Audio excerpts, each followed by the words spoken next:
Okay, call to order. Special meeting of the Glendale City Council for March 25th, 2014 at 3:17 p.m. May we have a roll call? Council members: Friedman. Here. Najarian. Here. Quintero. Here. Sinanian. Here. Mayor Weaver. Here. And your report. The agenda for the March 25th, 2014 special public meeting of the City Council was posted on Thursday, March 20th, 2014 on the bulletin board outside City Hall. Before you today is the public hearing, Director of Community Development. This was continued from March 18th, 2014 regarding proposed housing project Tropico Apartments to be located at 435 Los Feliz Road, Stage 2 design and final entitlements. At A is a resolution certifying the EIR, making findings related thereto, and adopting a statement of overriding consideration. B is a motion approving Stage 2 design, subject to comments and conditions. C is motion approving parking exceptions, subject to comments and conditions. D is motion approving conditional use permits, subject to comments and conditions. E is an ordinance for introduction to sell surplus city-owned property. Following that, there is one more item on this agenda. Thank you. Mr. Ochoa. Yes, sir. What you have, I'm pleased to present after a number of iterations and really unimaginative concepts for a very, very unique site that forms the southern gateway to our community. We finally have, with this developer, Mill Creek, the opportunity to put together on this 2-acre site a 225-unit mixed-use project that I think is befitting of all of the investment that's occurring in Glendale today, and certainly is a great linchpin, a southern end to the barbell that ties downtown Glendale with southern Glendale. And so we will present to you this slew of approvals ranging from the design review to the CUP to a parking exception that Mr. Hamilton, our senior planner, will brief you on, and certainly then you can hear from the applicant themselves. With that, I'll turn it over to Jeff, and we will move forward with the presentation. And just one note at the beginning to my colleagues, the reason this was held over is because of the slope. The plans and what I saw in the drawings were different. That's been resolved, at least to my satisfaction. So, to me. And you can open the public hearing at Yes, I plan to. I'll open the public hearing. Mr. Hamilton. Mr. Mayor, members of the City Council, Mill Creek is proposing a 225-unit apartment project on the site that is 2.25 acres in area, including the slope that will be transferred from the city to the developer. Of the total units, 192 of them would be in the 5-story residential building, and 33 would be attached to the 6-story parking garage between the railroad tracks and the primary residential building. The two structures are separated by a 20-foot Los Angeles County easement. The units attached to the parking structure help screen the structure from Los Feliz Boulevard. The primary residential building will have a central courtyard with a variety of recreational amenities, including a pool. There will also be a roof deck and a fitness room accessed off the paseo that sort of occupies much of the 20-foot easement between the buildings.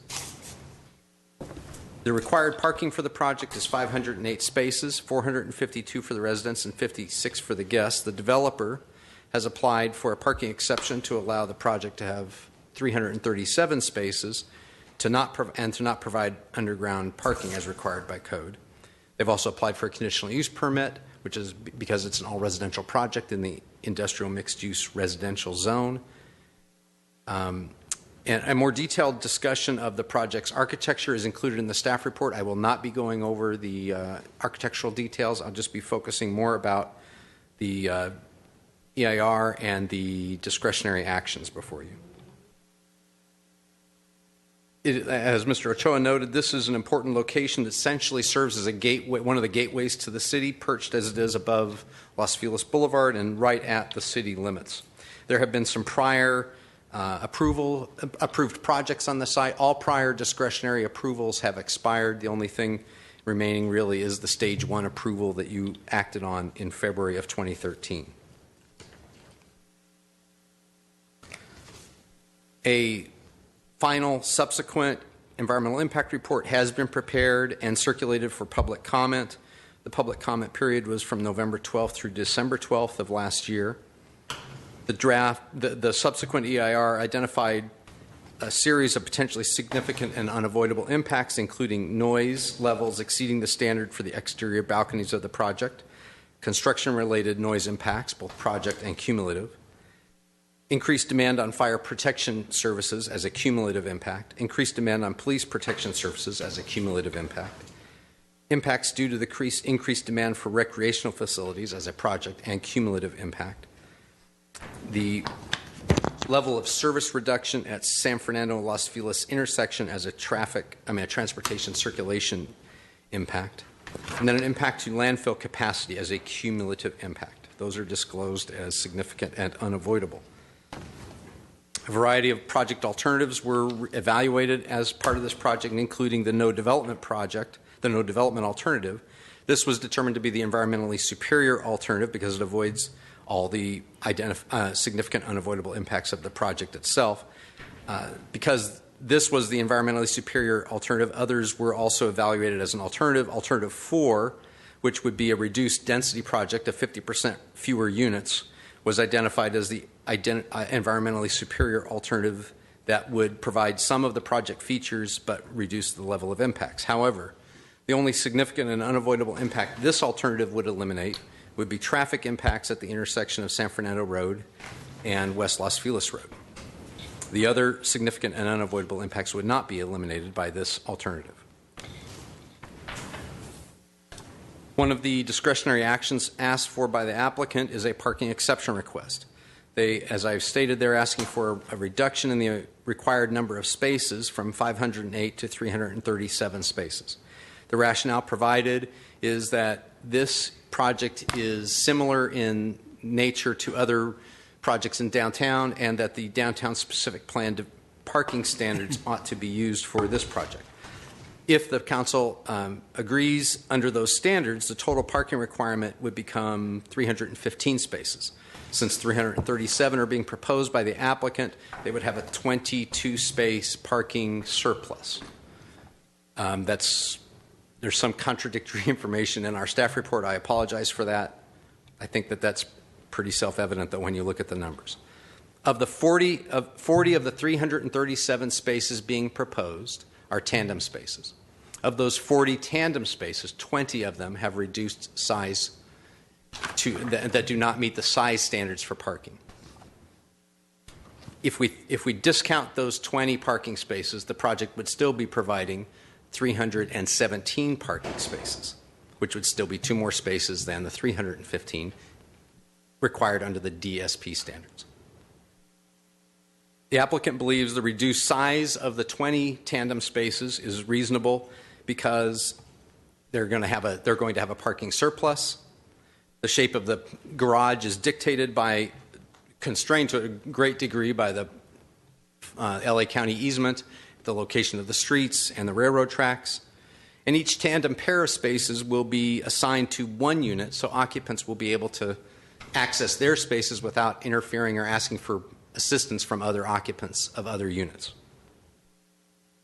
The applicant is also asking for an exception from the requirement to provide subterranean or semi-subterranean parking, which is normally required for projects with 4 or more units. The 2 justifications are that the project would simply be economically infeasible with a below-ground structure, and that the above-ground structure between most of the apartments and the railroad tracks provides a safety, noise, and vibration buffer from those residential units. Staff supports the parking exceptions and believes that the DSP standards for the project are sensible for the reasons articulated by the applicant. One of the intents of the below-ground parking configuration is to avoid the appearance of residences stacked on top of at-grade parking. The project, as proposed, screens the structure from view on the south and the east side with residential units, and due to the project's size and the site constraints, building a subterranean or semi-subterranean garage would substantially affect the financial viability of the project. More detailed findings in support of the parking exceptions are included. As I mentioned, the developer also needs a conditional use permit to build an all-residential project in this zone. Staff supports this because this kind of project is the kind of thing that we're trying to promote in this general area. There are other commercial projects, commercial entities that are compatible with a residential project. There are similar residential projects nearby, And for all these reasons, we think that it is a reasonable proposal to have an all-residential project on this site. Those conclude my comments and my presentation. Do you have any questions? Mr. Najarian? Mr. Hamilton, why, and I just don't understand, why, how, the question is how can you cite standards for a separate zoning area, a separate set of zoning rules and parking rules, apply them to this project, and say that all of a sudden they're overparked? I think it's a complete inappropriate comparison of this project, no matter how close it is to any other zoning area, and say that we should apply the DSP, or if we apply the DSP, then they're perfectly well parked. We might as well go across the street to Los Angeles and look what Los Angeles's parking code is, because that has about as much relation to this project as the DSP does. So I find that completely unacceptable. And if there's some explanation for that, please, because I don't think that it's fair to the public or to the council to say that, you know, forget the zoning now, but if we apply the DSP, we're in good shape. The DSP zone is much different. The DSP zone has public parking spaces throughout. It's a different mix. And how on earth can you say the DSP could be applied? We should look at the DSP standards for parking as it applies to this project. If I may, Mr. Mayor, members of the council, Hassan Hagani, Director of Community Development. Staff is recommending approval for the application of the standards of the downtown specific plan to this particular location and has in the past in other locations along San Fernando Road, simply because the pattern of development and the types of uses and the access to transit, and this area in fact has closer access to more transit than even downtown. For those reasons, for the transit-oriented and aspect of this particular location, which is similar to the downtown area, and for the similarity of the size and the development pattern and the number of units to those that are happening in downtown, staff believes that they are comparable. However, staff proposes that, and council may disagree, and we will wait for council decision. Simply because we think there are many different aspects of this that are similar to the downtown, and in fact, at some future point, staff might come to recommend the same parking standards for this area as well as the downtown. Let me just say, Mr. Hagani, that train station has been there for decades. And when the zoning standards for the San Fernando corridor were put into place, it was not a hidden asset to the community. And those standards were based with the existing circumstances at that time. Now, if you want to say that there are different amenities available and transportation options available to this project, let it stand on itself. But don't say, let's go to the DSP, put that on this, and all of a sudden they're overparked. That is just, I think that's unfair. I don't know that we are somehow stridently claiming that it's overparked, but rather, just as you indicate, sir, that there are a number of amenities that are unique to this site, to this application. And as we look at the entire zoning map that this council has approved in terms of looking at what is suitable and acceptable and comparable, the downtown seems to fit that. So while we could come up with a brand new zone that would fit, just as you would describe, a standalone, we call it a planned development zone for this particular location, we believe that the zone does exist and the parking standard does exist up the street in downtown Glendale. Now, we can call it something else, but it would start to look and feel in terms of what the constraints and opportunities are for this particular site and the characteristics that it has to be able to apply that parking standard to this piece of property. But as Mr. Hagani indicates, certainly that's a policy call for this council. Well, I don't want to argue, but I just want to say that when the San Fernando zoning plan was done, I worked on it. I worked for it for, must have been at least 2 years. We went through a couple planning directors at the time. You eventually came on, Mr. Hagani. If the concern was that this area should have different standards, that it should not have to have commercial on the ground floor, which they're seeking an exemption for. If it should not have to have below-grade parking, which they're seeking an exemption for. If it should not have the same number of parking because it's adjacent to the transit center. And we had a special zone for the transit center, keeping this in mind. then those concerns should have been brought up at that time in that committee and brought to the City Council when the City Council voted on this by a supermajority vote to set these zoning standards. Now we've got someone coming in who's looking for an exemption, and all the rules that we put forth are being, thrown out. There's an exemption here. It's more like the downtown. It's close to rail, et cetera, et cetera. So I don't think that's an appropriate argument to make. I find it to be confusing and obscuring the true zoning of this area, and it's an attempt to gloss over the major concessions that this developer wants us to swallow. Any other comments at this time, or should we hear from the developer? Thank you, Mr. Hamilton. Mr. Mayor, have you opened the public hearing? Yes, I already did. Yes. Thank you. He made me. By the way, before he begins, does anyone have a copy of the EIR? It's a 1,400-page document, and it crashed my electronic device, my city-issued electronic device, twice. It's in mine. If you want to go through it on the screen, which is No, I'd like to make a reference to it at a later point, but I would like to Here. pull it out. I can't show it on my iPad. Okay, you'll get it. Okay. Okay, we'll start with the developer team first. Michael Gente. And how much time do you need, your team? 20 minutes. Okay, 20 minutes.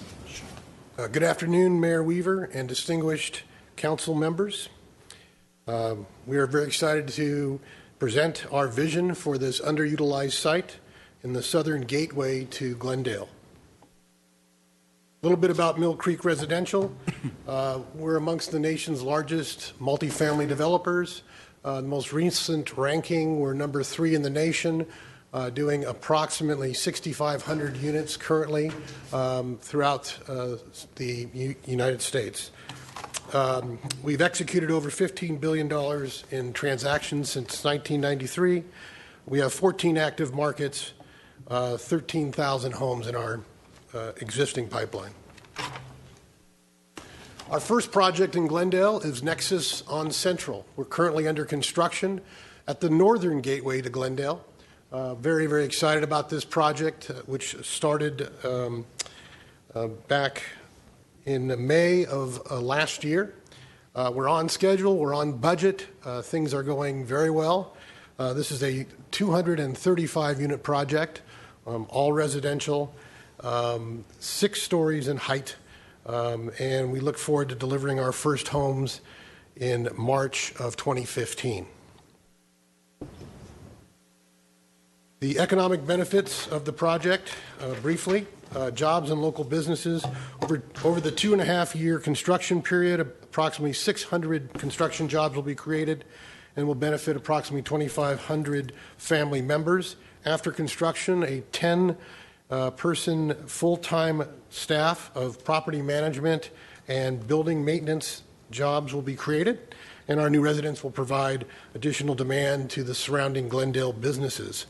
The investment in the Glendale community includes a $4.6 million investment in municipal and school fees. At completion, approximately an $85 million investment in the Glendale community, and property taxes and licensing fees over $400,000 annually. Next, I want to turn the podium over to our land use expert, Rodney Kahn, who has spent over 10 years working on this site with various proposals from various development entities. Rodney? Thank you, Mr. Ganthi. Good afternoon, Mayor, City Council, and City staff. Once again, my name is Rodney Kahn. My offices are located here in the city of Glendale. Our project has been modified and substantially upgraded since the last time the City Council reviewed this project. The comments we heard from you, the City Council, we also heard from your staff, we heard from businesses and property owners in the area. When Mill Creek took over the project, we sat down and we talked about reducing density, increasing the number of parking spaces, and upgrading the architectural design of the building. Those are all things that we've done in this Stage 2 design that you're reviewing here today. We actually reduced 13 dwelling units. We increased the number of parking spaces from 279 to 337. That's 58 additional spaces. We introduced guest parking spaces, shared car parking spaces for electric cars to recharge, and bicycle parking for both short-term and long-term. We upgraded the architectural style of the building and overall the quality of the entire project. We also walked the neighborhood, and we talked to the businesses and property owners in the area. We talked to people that objected to our project at the last hearing. We listened to their comments, and we listened to their concerns. And when we were able to address or incorporate their ideas in the project, we did.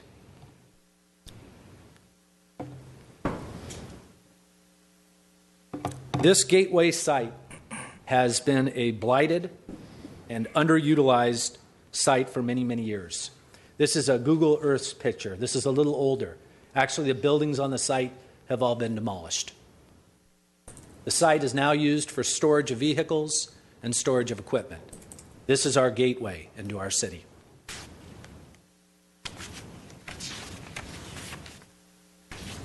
We are proposing to provide housing near employment bases, housing near a transit-rich area of the city. And as pointed out, we are near Glendale Memorial, we are near the Metrolink, and we have a number of businesses, shops, and restaurants, all within walking distance of our site. A little bit of history. The last fully entitled project for this site was Mita Plaza, proposed by Dr. Cho. That was a 165,000 square foot commercial building consisting of a spa, grocery store, restaurants, medical offices, a real mix of land uses. That project generated almost 8,000 traffic trips per day. 8,000. Our project will generate approximately 1,400 traffic trips. That's over an 80% reduction in the total number of trips. Our project is complementary to the other land uses. Our peak demand for parking is different. It's in the evenings and the weekends when the other surrounding land uses are either closed or they're not at their peak. This is a photo that I took. I've been out to the site several times. This photograph is looking down Fernando Court Saturday evening at 7:15. Looking down Gardena, 7:15. This is looking down Fernando Court. There was one car in the street where there are 48 street parking spaces at those times.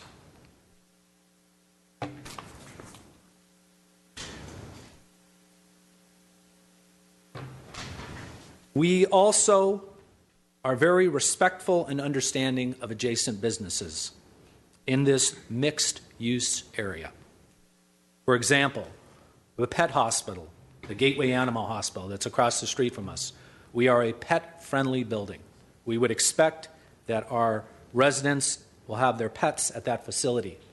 In addition to which, we are also very cognizant of the other land uses that surround our site, and our residents will be aware of them as well. In conclusion, for my remarks, we talk about good urban planning principles. Look at your mobility studies. Look at your transportation demand management programs. All of these studies state that this is where projects should be built, around transportation hubs, near employment bases, and within walking distance, hospital, to grocery stores, to restaurants and markets. I'd like to conclude my remarks and turn it over to our architect. Thank you.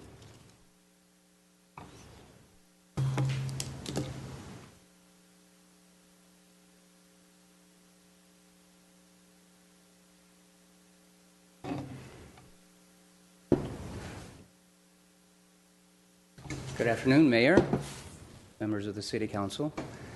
It is my pleasure to be here and I'm glad and excited for the opportunity.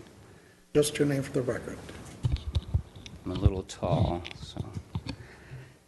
For the opportunity to be part of the vision for this community. Your name for the record. Tobin Simenk with Architects Orange. Thank you. Sorry about that.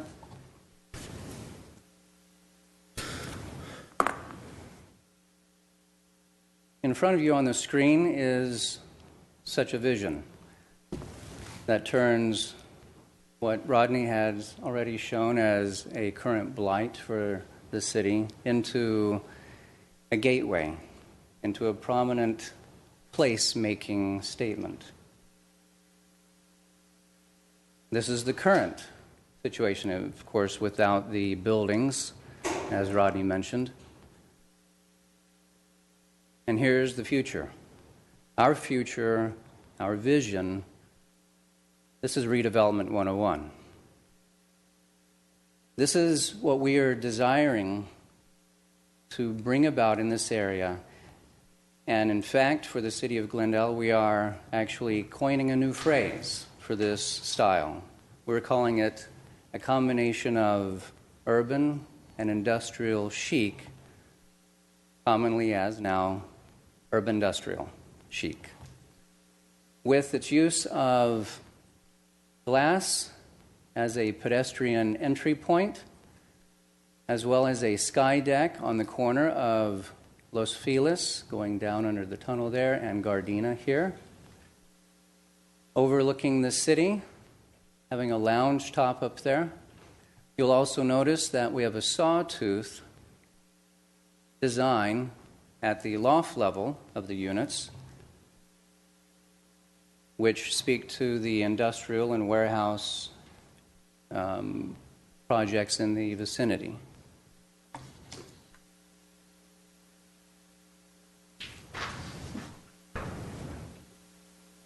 This is the corner of Gardena and Fernando Court, minus the building once again. And our vision. Off of Fernando, will be the primary vehicular point of access into the project, into this community, and the parking garage is here on the right-hand side. Currently, this faces other light industrial and warehouses to the north.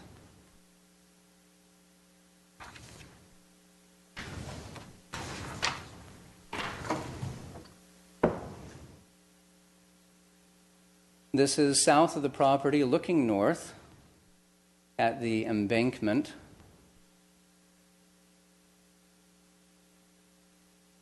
Which our future desire is to replace it with a much more aesthetically landscaped and softer aesthetic here along the edge, with landscaping, architectural landscaped walls that terrace back up to the top. We've also created, as first mentioned, we have two buildings. The railroad here on the west side, one portion of the residential which is lining the parking garage, the Greenbelt Paseo with the bridges in the background that is straddling the Los Angeles easement, 20-foot easement, and then the other portion of the residential units with the sawtooth, as I mentioned. This is your current view as you're welcoming drivers into your city. This is what we propose. This is the view. This is our vision that creates an iconic, welcoming gateway. To Glendale? I'm sorry. Does it say City of Los Angeles as a graphic, or that's just a graphic? It's looking east. We just put that because you're going from the City of Los Angeles into Glendale. That is just, we put that on there just to make a distinction of where you're going from and to. That will not be part of... Clear that up. Is Costco, Welcome to Yes. Glendale, or leaving Los Angeles or something like Yes. that. It's a is little- Costco in the Congratulations for bank? leaving Los Angeles. There we go. I like that. Congratulations. Yes.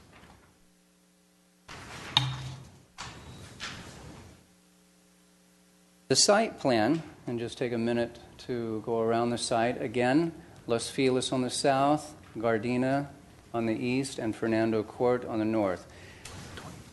This is where primary access will bring vehicles into the community, into the garage.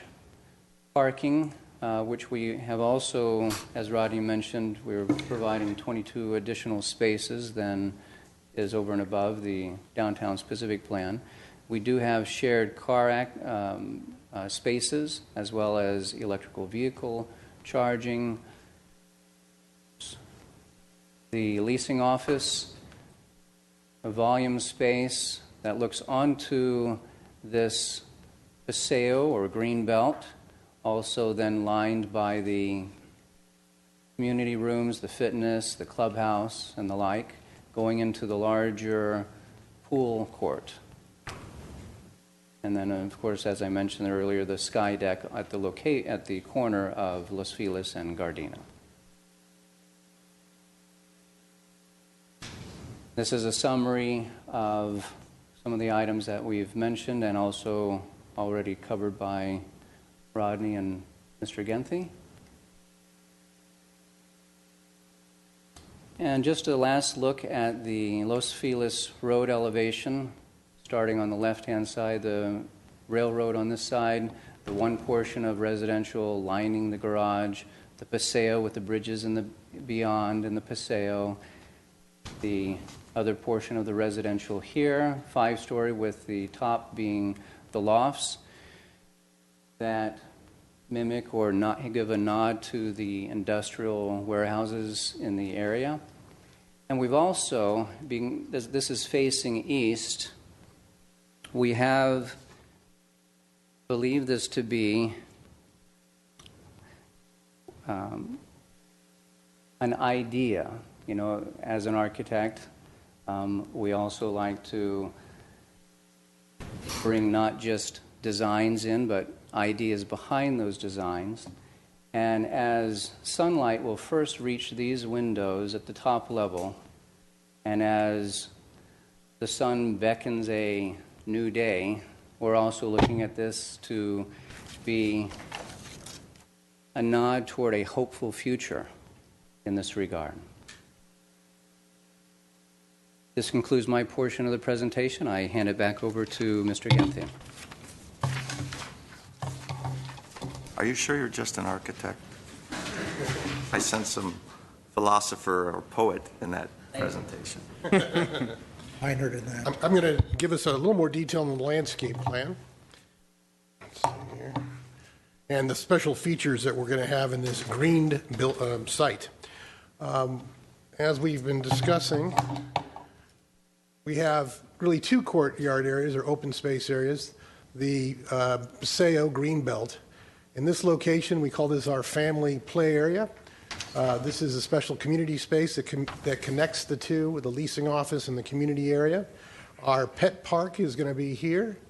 We have a water feature here creating white noise and a permanent seating area in there.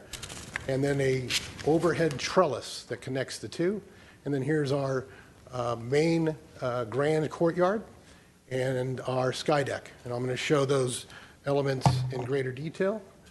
In summary, we'll be removing the existing surplus city-owned concrete wedge and replacing it with a landscape retaining walls and a fire department emergency access stairwell. We're going to work with the city to devise an embankment beautification plan for the city-owned concrete embankment located opposite the development on the south side of Los Feliz Road. The Paseo Greenbelt activity area, I mentioned the elements of that. The grand courtyard includes a swimming pool and outdoor barbecue, very large outdoor barbecue. I'll go to that. We already talked about the Greenbelt. I think I've pointed out those special features. We'll now talk about the courtyard.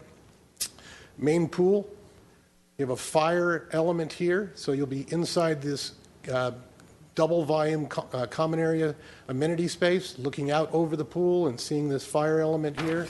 We have the largest bar, outdoor, indoor experience we've ever created.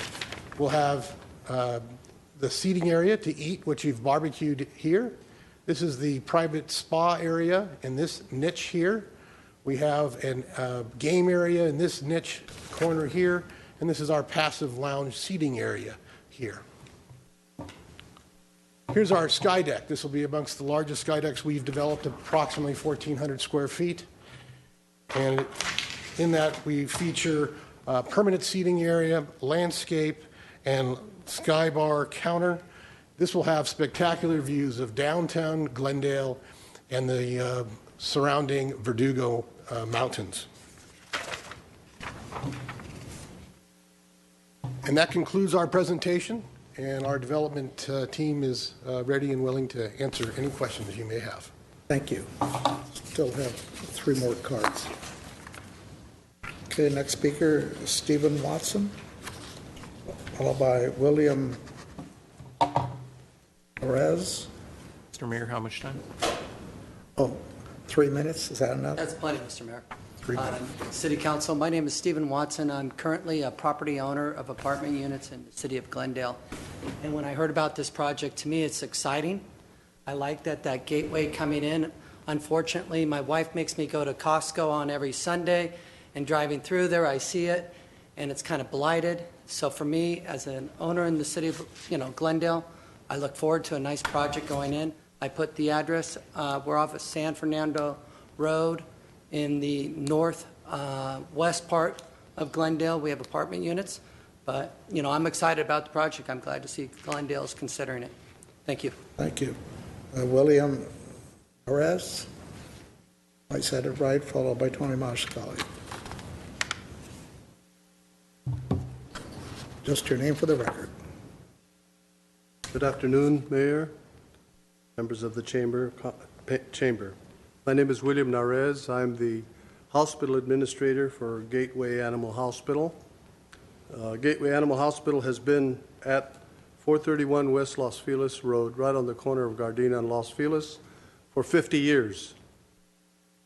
After much hard work and perseverance and the wisdom of the Chamber, the Mayor of our fair city, you approved the building of Gateway Animal Hospital when we refurbished it. We went from approximately 3,000 square feet to 10,000 square feet. Gateway Animal Hospital sits on this side of the street, Los Feliz, Gardena. So on the right-hand side, we don't have anything but a sore spot. We need something to enhance Gateway Animal Hospital. Our building is beautiful. If you haven't come by and bring your pet. On the right-hand side, this building is going to make those 2 corners complete, and it's going to look beautiful when you have a beautiful building like this and our beautiful building on the other side. People are just going to really love it. Not only that, they're going to fix those horrible-looking cement embankments that are along Los Feliz Road. They're going to fix all of that. Then you're going to have people that are close to public transportation so that they can get to their jobs. You're going to have people that are able to shop in the area, in the restaurants, grocery stores, etc. They're going to have all that right in the palm of their hands. The actual other projects that have come there in the past that have not been approved, great job you did, because we would have had such a horrible automobile panic there with so many cars. Fernando Court Road is so narrow. Gardena is narrow. You have people coming off of San Fernando that go into Fernando Court, try to make that shortcut. They make a left-hand turn on Gardena because they don't want to go over here to Los Feliz and San Fernando and get in that horrible corner. So that's one of the concerns that we have, is the traffic. And I certainly hope, and I think that the gentleman answered that question for me today. I didn't realize that at that time when they were going to have another project there was going to be 8,000, and now it's down to 1,400. That's going to help an awful lot. And I think that you should approve this design as it's presented. I really do. Thank you very much. I appreciate you allowing me to come and speak to you. Thank you. Next speaker, Tony Marshall.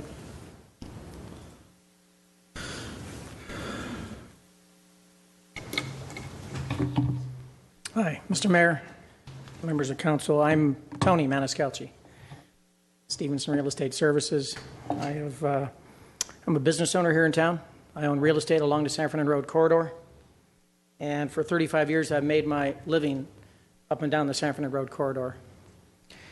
And I too have been involved in many zone changes since I got into business in 1978, from the early 80s to the mid 80s to the 90s, when we called that the consistency plan, which was probably more of an inconsistency plan. But nonetheless, I've seen a lot of advancement in the last 10 or 12 years. Although slow, I'd like to see things happen. But finally, the things that we were talking about in the 90s and in the new millennium are finally coming to fruition. Apartment projects, mixed-use projects are finally a part of our landscape. Industrial in the corridor has, for 35, 37 years, really seen a decline. The core manufacturing businesses of injection molding, blow molding, machine shops, die casting, they're just not here like they used to be in the numbers. So in this particular case, these kinds of developments are welcomed. I speak in support of the Tropical Project, or the Mill Creek Project, as I call it. It's quality housing. It's an alternative to downtown corporate housing, as I see. I can see downtown being filled with suits, and I can see this project being filled with far more creative types than we've had in the past. I like the fact that Mill Creek is independent. They're not asking for cash. This is not a redevelopment project that we used to have in the past where the hands are held out. It's privately financed, and really it's a free market deal. I have been in favor of this, and I can't wait to see this blighted 2 acres finally take some shape. Thank you very much. Thank you. Okay, I have no more cards. I'll close the public hearing. Comments from my colleagues? Mr. Najarian? Several questions. Back to the original gentleman's presentation, where he put on the board saying that Glendale's receiving $400,000 annually. That is a mistake. And that's a gross overstatement of what the city receives on this project. The reality by our staff is that Glendale receives approximately $40,000. So can we get back to that slide? I mean, let's just clear that up. Sure.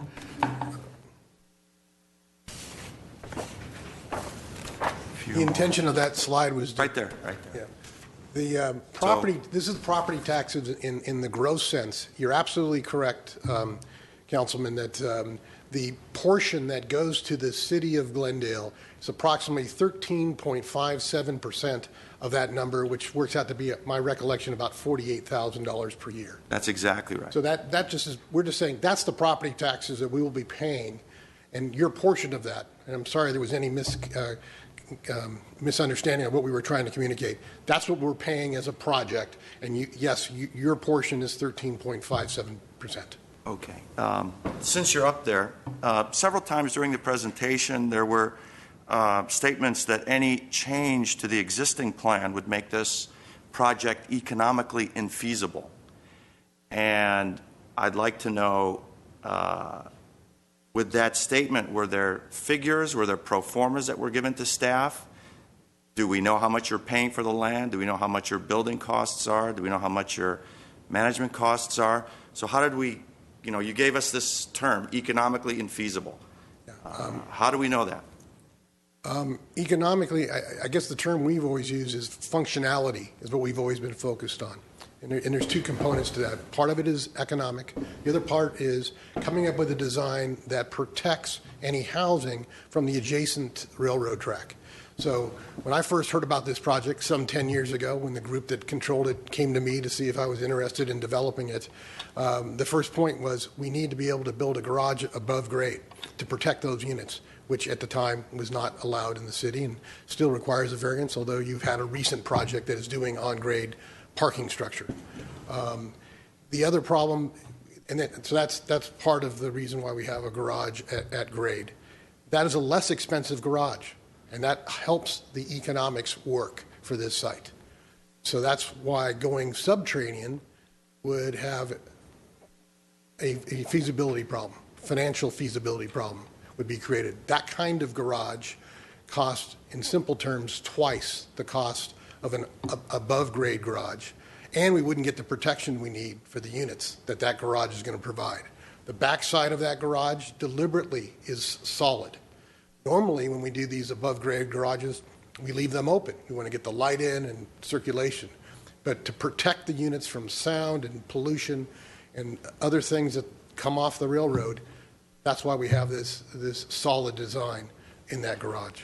Sir, I appreciate all those comments, but that doesn't answer my question. Our staff, on several of the alternatives, Alternative 3, for example, which was an environmentally less intensive use, is to reduce the density by 25%. And staff says they are told by you that it is economically infeasible to do that. So I want to know, is that just something you told staff, or did staff sit there and do an analysis with you and say, gee, this doesn't work? I'm not talking about the parking, the above-ground parking versus the subterranean. And that's an issue that came to this council, and I hope that when a statement like that is given to council, that it's economically infeasible, that there is some background to that, and it's not just taking your word for it, and we can make a decision on this project with the true facts before us. So that's my question.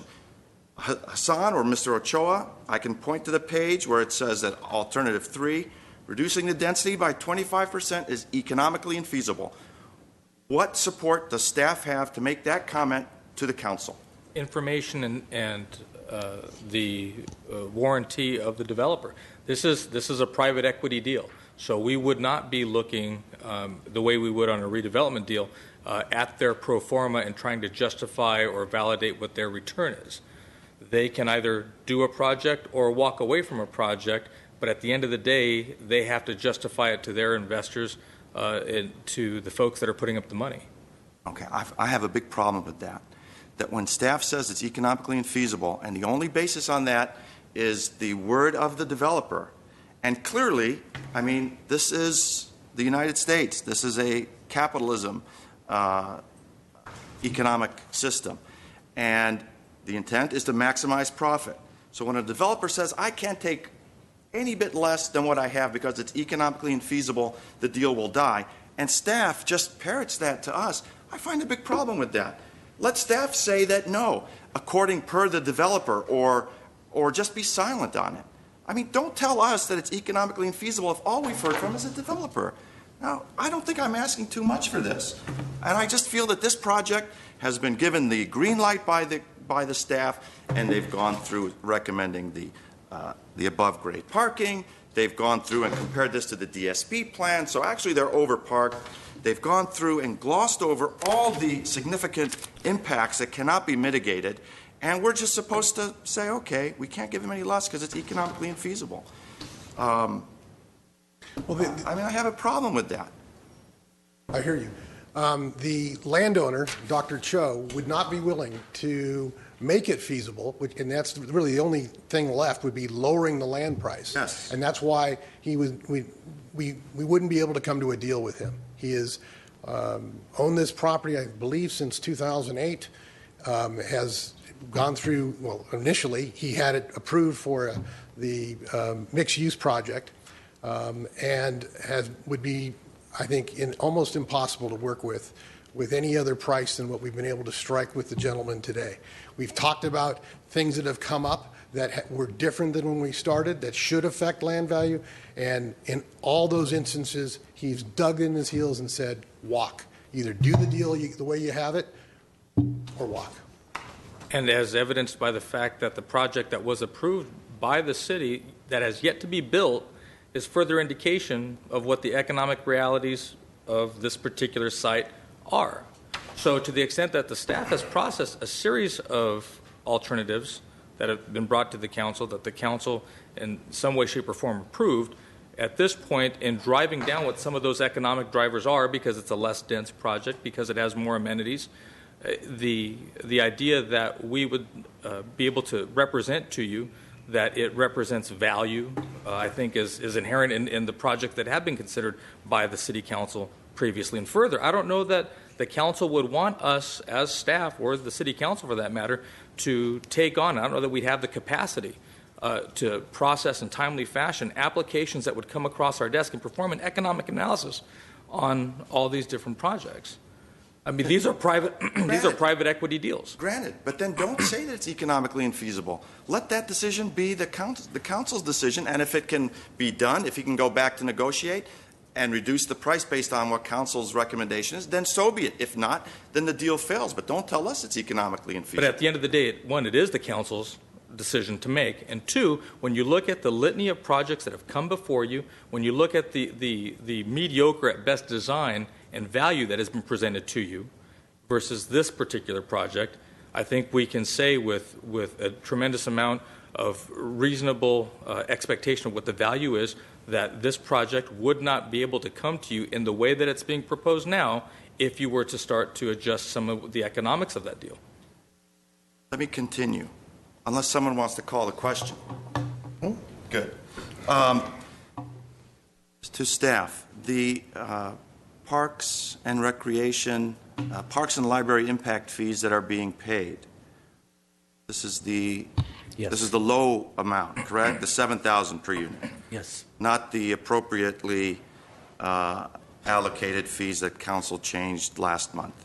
Correct. Okay. And that's partially why there's a significant impact on the recreation component. Is that correct? That is part of the reason, correct. Okay. Let me also ask, did we find that EIR yet?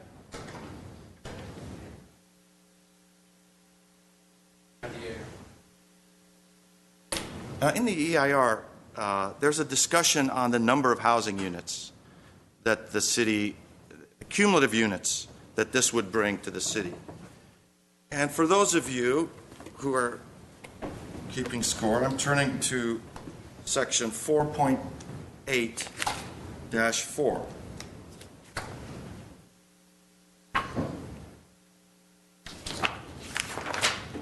So in 4.8.4,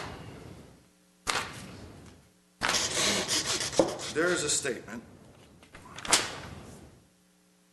cumulative impacts. It says, essentially, don't worry about the cumulative impacts that this project is going to have. SCAG has given us a figure of 6,000, it's approximately 6,000, correct? That's right. 6,245 units. Right. Glendale should be stepping up the plate for 6,245 units. And this project only brings the total to 4,000 something, correct? 4,120. So we're in good shape. But that number of units is intended to be built through 2035. So from 2012 to now, we've got 4,120 units. There's about 2,000 units left. In a period of 2 years, we've burned through 4,000 units. And of course, it's not just a speed limit necessarily. It's not a hard ceiling, but this is a concern that is it then presumed in the next 20 years we're only going to put an extra 2,000 units? Doesn't concern you that in the 2 years that we've been hammering these units through, downtown, uptown, Central, Brand, Orange, Lex, that we've reached 4,100 units and that the intended grow out, build out is 6,200, and we've got an extra 20 years ahead of us. Aren't we moving too fast?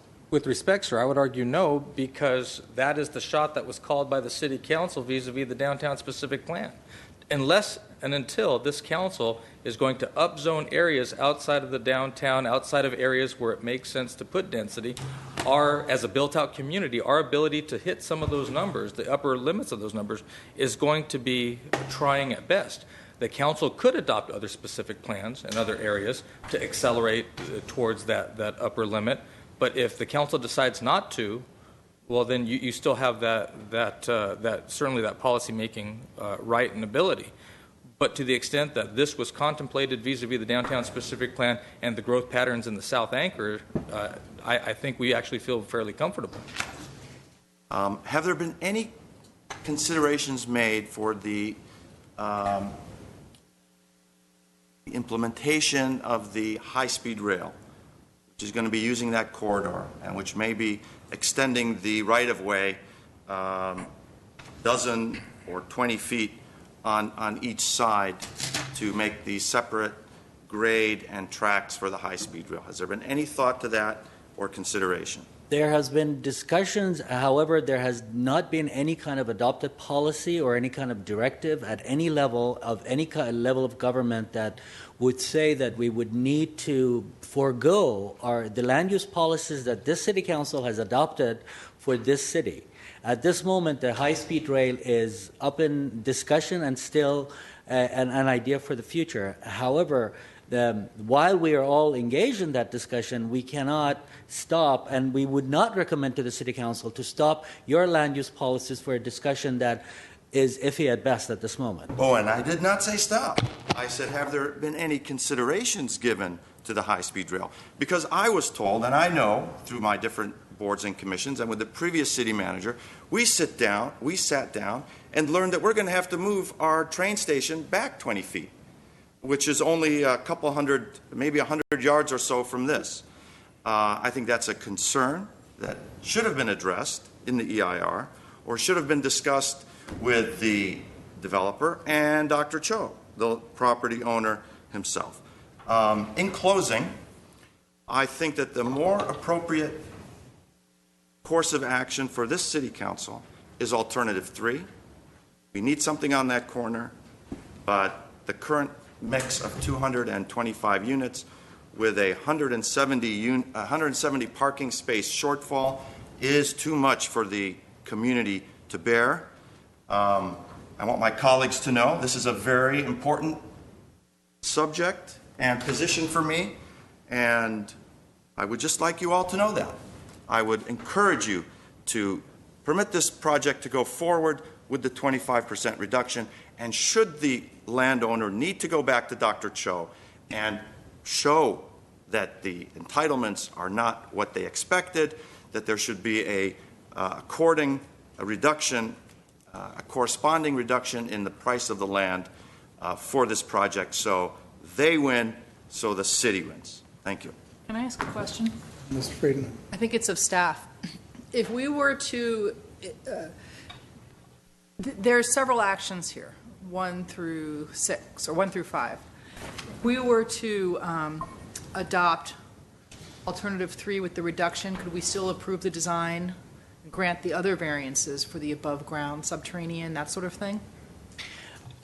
Well, actually, a lot of they're all interdependent. You could do that and give the staff the authority to adjust all the other requirements. However, the parking analysis is really based on the size of this project for this particular location, and if you reduce the number of units by 25%, we would have to really go back to the drawing board with the developer to see what kind of project would really make that work with what level of parking, and that would not be something you have analyzed at this point. However, you could authorize staff to do that. But we could approve the above ground exception. We could approve the no retail exception and get that done with. You could do those. The design review may be impacted, though, because... I understand that. Okay, thank you. Yes. Okay, who's next? Speaker. which of my colleagues wants to go next? You want me to go next? Sure. I'm sorry, Mr. Najarian, I've waited 10 years to get something there. Housing, as I've said, presents a lot less traffic on there. I questioned the design too, and I was told, well, it's an industrial area, so it's a hybrid design of what we see up in the downtown area. I held it up last week because I couldn't see how they were going to plant that slope, because what I saw was a retaining wall. So they admitted they had not shown the proper renderings. They took it back, and I understand now it's a terraced vertical wall with greenery that'll be planted and hang down over and cover that slope, and it'll have trees up above. So it'll look nice on that side. The other side will be a different design, subject to the approval of the city. So coming and going, it'll be nice to see coming in. When you leave Glendale, you'll see what you see on the other side, which is kind of ugly. I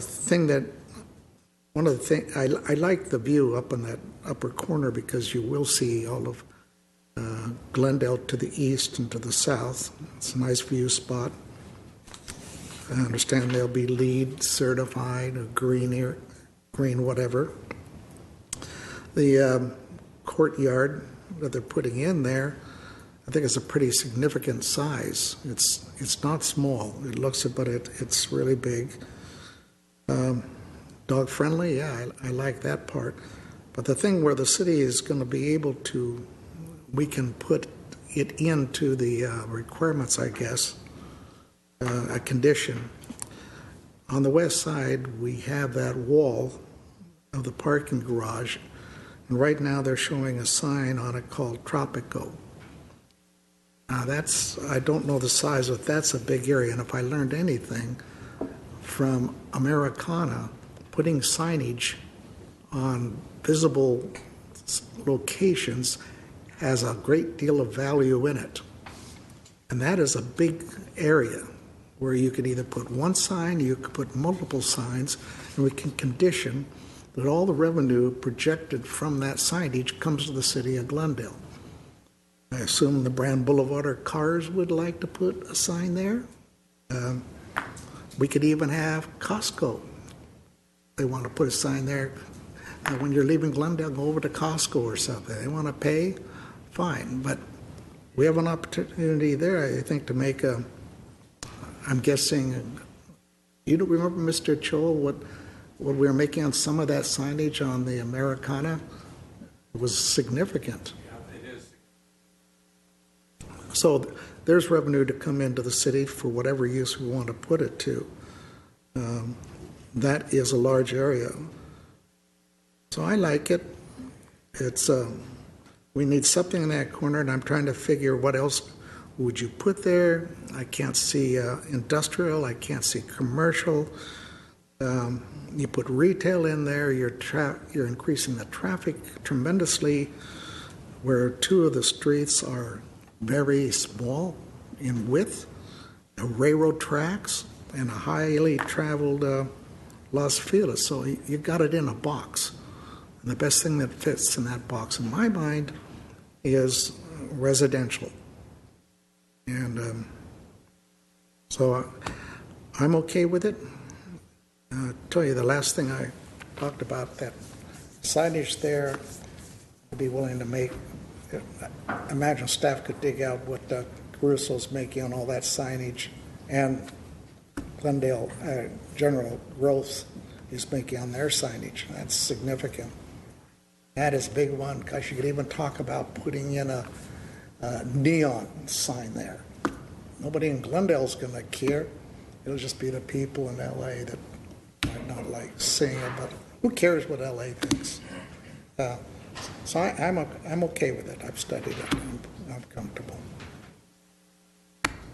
Anybody else? Katie, you want to make them? I have some questions, if I may. Who do you want?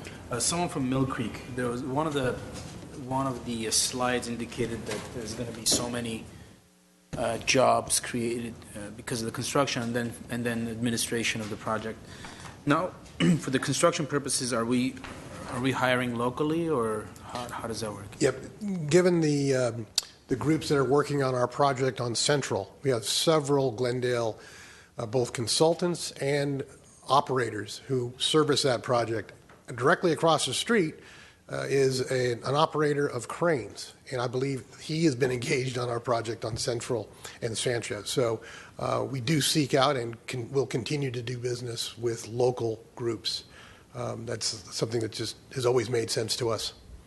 Okay, thank you. Because, I mean, obviously, any contribution to the decrease of the jobless rate in the U.S. is great, but Glendale is Glendale, so it'd be nice to create jobs in Glendale specifically. And then there'll be 10 permanent jobs on site, and normally those are all local folks that we would bring in. There might be a seasoned property manager that might be relocated, but most of the staff is usually very local. Okay. So I have a question for staff. Let's say we proceed with option alternative 3, and at that point the developer is completely free to just walk away, right? They say, this doesn't work for us, and they walk away. And then what happens? And then we have an approved project? No, that project, that approval from the previous has expired. Okay, so then the landlord would, I guess, come up, he would be at liberty to do whatever he wants to do at that point. The landlord so long as could it's, come with a new project. Okay. And if we don't approve that new project, then this land stays it's horrible shape that it's in right now. That could continue. Okay, so another follow-up question. Alternative 3, I mean, that entails a physical modification. I mean, it's going to decrease the size of the project itself. Does that mean that some of the land would stay dirt? I mean, would be undeveloped? Well, in all likelihood, we would work with the developer to come up with a lower intensity, lower density project. In the form and shape of it will be subject to review. Maybe like it won't be as vertical, but it'll stay. They could be they could be shaving off a floor, or they could be actually maintaining the number of floors, but adding to the openness and here and there. Our biggest concern, I must say, would be to the extent that the economics of the project will not determine the finishing materials and the architectural materials to be declining. That would be our biggest concern. So, and I do not want to make a big deal of it. However, that's something we would always be looking for. No matter what the density of the project, we would be looking for the finishing materials to be up to standard for Glendale. Because the interest of the developer would be to try to value engineer the project as best they can. And generally, that's where they're going to look. That's right. And the tendency is that when they can get less from a project, one of the first places they go to is the finishing materials. I see. In terms of the charging parking stations, do we have a number certain as to how many will be included? The minimum station now, it would be at least 2 stalls, and it can be expanded to four different electric cars at once. I do want to go on the record and say... So 8 cars would be serviced. 8 cars would be serviced.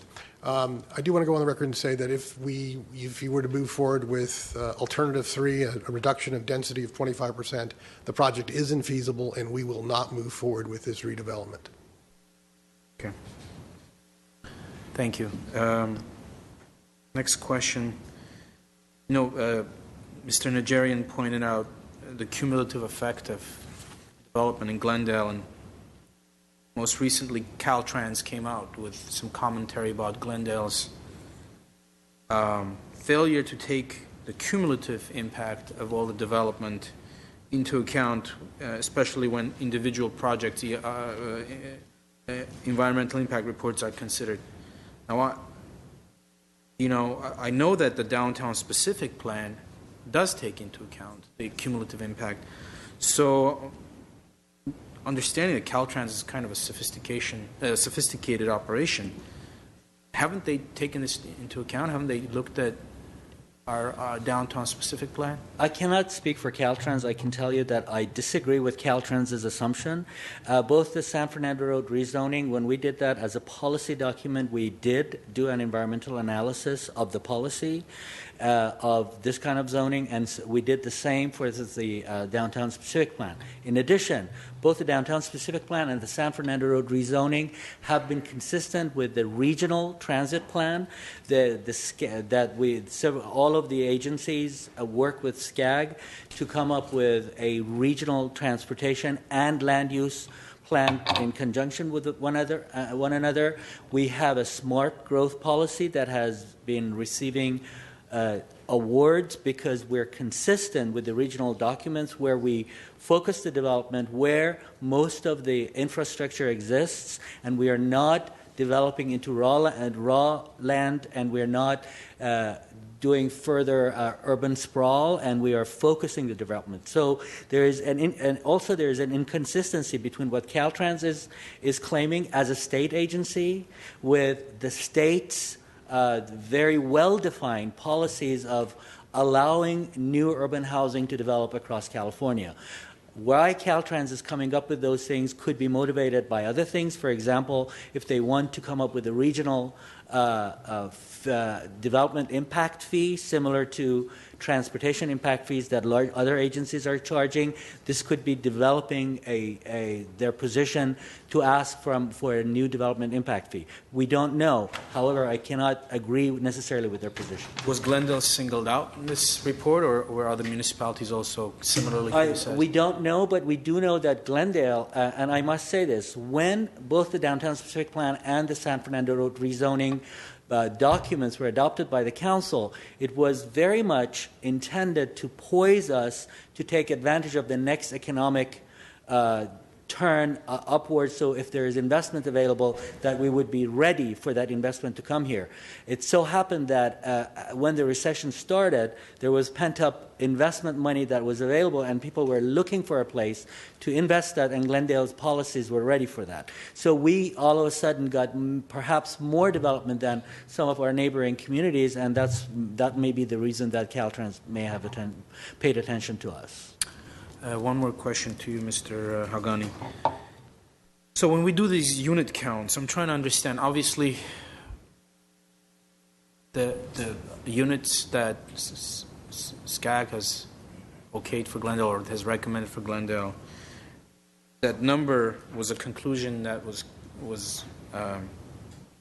come to, they came to a conclusion based on the totality of circumstances of Glendale, right? So they looked at the existing residential units. They must have looked at non-residential units also, right? Non-residential properties, as to what Glendale can sustain, and so on and so forth. Is that correct? It's somewhat along those lines. What happens is that all of the different agencies come together, and based on, again, several regional plans and the already available opportunities for development, there is a discussion that takes place for several months, and the city is a party in that discussion. And in the end, the number of new housing possibilities are assigned to the various cities. And Glendale, at that point, in fact, we reduced the assigned number from I don't remember, it was something like 8,000 or above 8,000 number of units that we were required to create the zoning for. We actually managed to boil that down to 6,000 and some change units for this period. I must say, Mr. Najarian was correct that those assumptions are for a period of time. However, we were adopting land use policies that very deliberately, the City Council wanted those land use areas to be redeveloped, and we wanted to assign the new type of development for these areas. The assumption is that at some point we will run out of readily available developable land, and we are getting to that fairly fast. So, and the Council could always change your development policy and come up with a slow growth policy if we reach that cap. That's something that is always available. So the reason I ask that question is because very often, especially in downtown, when a project gets online, it usually comes at the expense of something else that's there. So there's a business, medical building or whatever, some other kind of building that already generates traffic, already generates the types of things that make us weary of more burdens on our infrastructure. Was that initially taken into account as to, or are we keeping track as to what's going away, what's coming in? And so the cumulative effect of all those things that are eliminated and are replaced by a new project, a new type of thing. Yes, that was taken into account. In fact, the two areas where we focused development, where the areas designated for redevelopment, before the state took away the redevelopment law from us and the ability to redevelop, these areas were designated, among other things, to be redeveloped for new development to come in, new investment to come in, so that we would step away from urban blight. And yes, it was taken into account in our policy documents.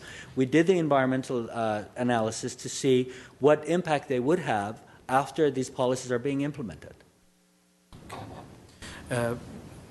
Question to you again. So in terms of those parking spaces, I have to say that, my impression was also that the project will provide more parking spaces than required, but not based on the DSP numbers, but on its own for San Fernando corridor.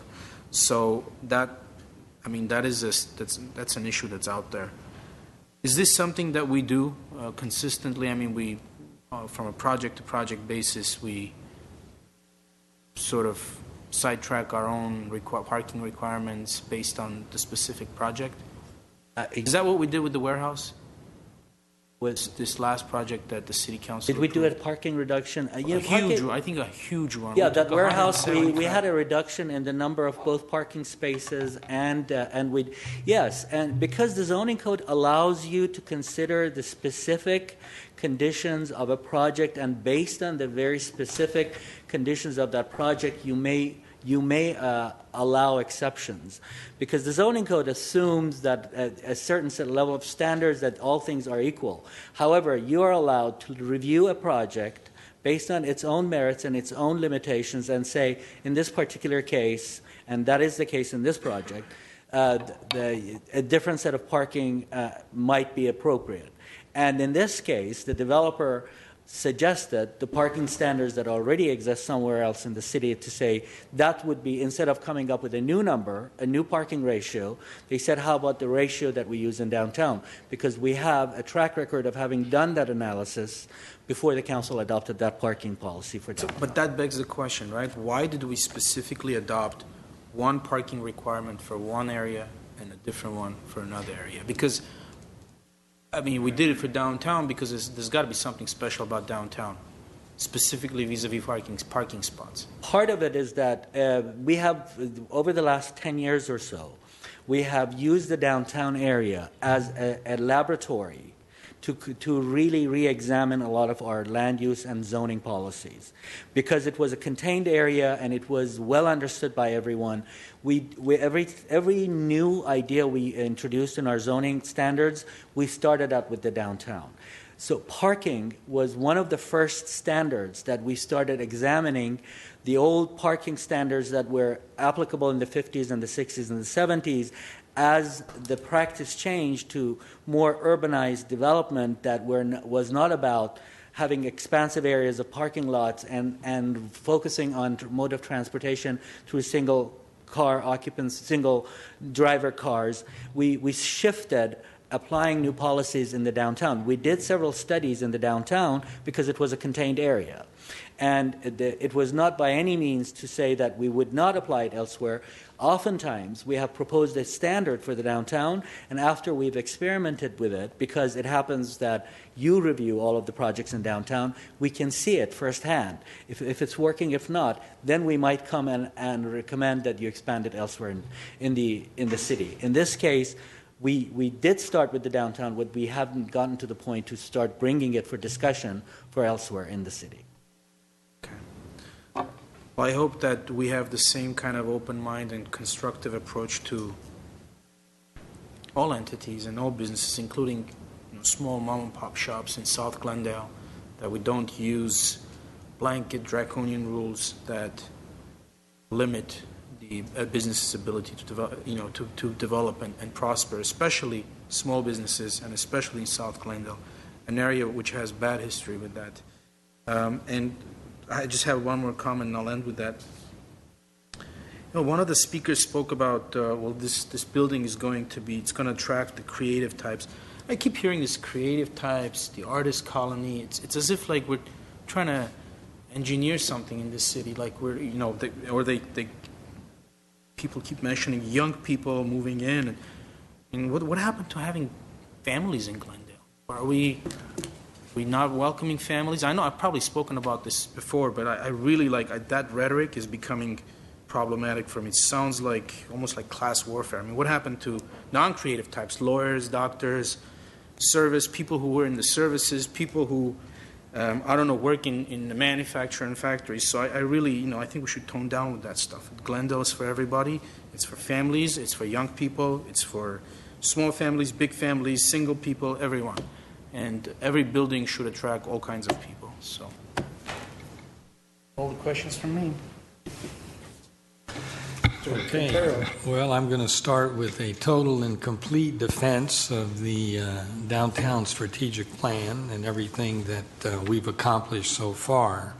I think that was the best single thing that the Glendale City Council did, and God knows it took us a long, long time to put it through. But working with Mr. Hagani and others, we managed to do it. So I think it's great. I think these buildings that are coming online, we see the construction going on. There's a little bit of a hassle sometimes, the construction activities, but in my mind it's just minimal. And you're already seeing a difference. As I drive down Wilson, I cross Brand on the left-hand side. I see the beginning of that building going up, and it looks great. Then when I turn to the right, it's like I'm taken back to 1935.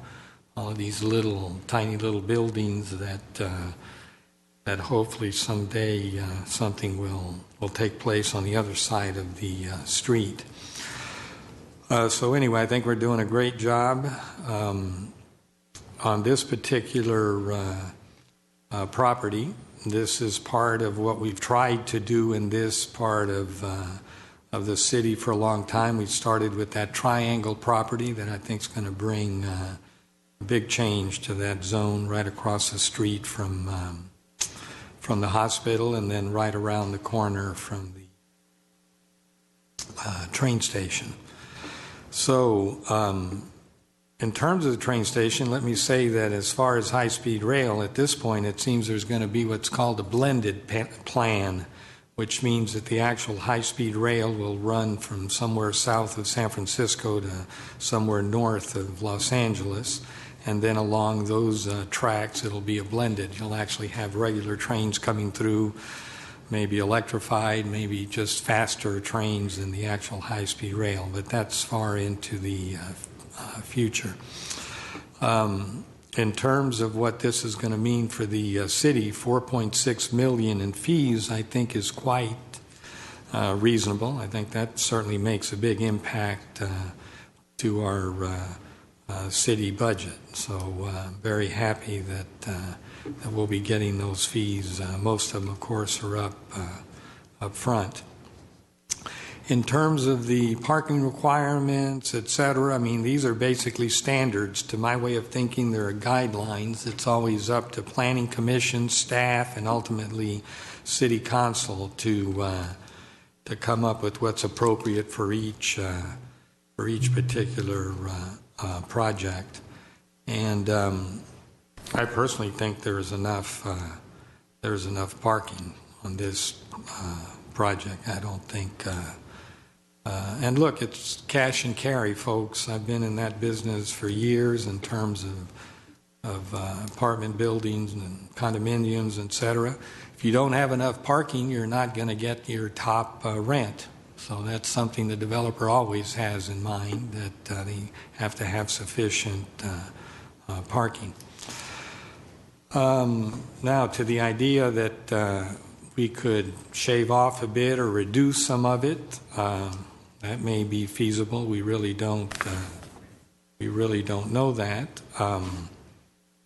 So the idea of approving the bulk of what's presented to us today and then having the developer work with the property owner to see if there could be a reduction. I don't think it has to be fixed at 25. It could conceivably be less. I would be amenable to that if we could shave off some of the units and make the project work. And then finally, I think Mr. Weaver came up with a very good idea, and that's the idea of trying to get some advertising revenues from the parking structure, and specifically the Brand Boulevard of cars. I think that's a good idea. But to Ms. Friedman's general comments about doing some approvals and then seeing what we can do for shaving the units, I would be amenable to that. Can I just add one point I forgot about? We rezoned all the area around Glendale Adventist Hospital for hospital or medical-related development in the future, right? An overlay zone, yes. Overlay zone. And we're going to look at doing the same thing at Memorial. Yes.